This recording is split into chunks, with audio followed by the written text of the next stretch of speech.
পাহাড়ে বরফ ধস আর ভূমিধস, সেই রাবিশে আটকে গেল নদীর পানি। উজানে তৈরি হলো অস্থায়ী এক কৃত্রিম লেক, কিন্তু সেটি যে মুহূর্তের মধ্যে ভয়াবহ মৃত্যুফাতে পরিণত হবে তা কেউ বুঝতেও পারেনি। বুধবার হঠাৎ সেই লেক বিস্ফোরিত হয়ে রাবিশ আর পানির স্রোত নেমে আসে নেপাল তিব্বত সীমান্তবর্তী এলাকায়।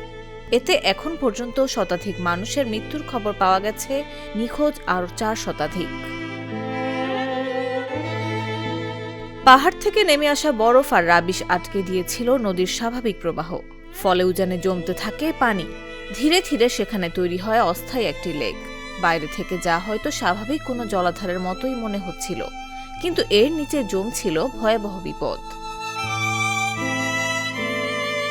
নেপালের হাইড্রোলজি ও মেটেওরোলজি বিভাগের কর্মকর্তারা বলছেন, চীনের দেয়া স্যাটেলাইট ছবিতে মিতেরি সেতু থেকে প্রায় 20 কিলোমিটার উজানে রাবিশ জমে থাকার চিত্র দেখা গেছে। বরফধস ও ভূমিধসের কারণে তৈরি হয়েছিল সেই বাঁধ, আর বাঁধের পেছনে জমতে থাকে বিপুল পরিমাণ পানি।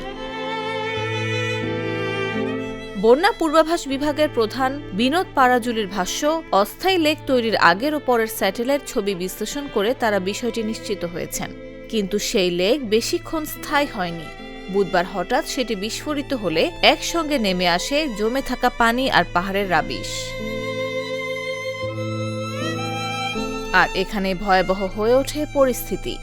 শুধু পানি হলে হয়তো ক্ষয়ক্ষতি এতটা ভয়াবহ হতো না, কিন্তু পানির সঙ্গে মিশে থাকা বিপুল রাবিশ পরিণত হয় ধ্বংসের স্রোতে।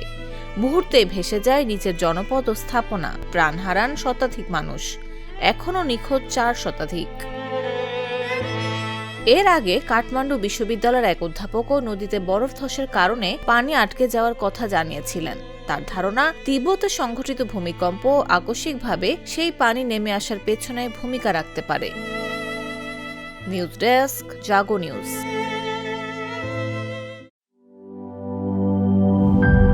RFL SWR পাইপি মাপে যা বলে তাই দেয়। RFL SWR Pipe and Fittings।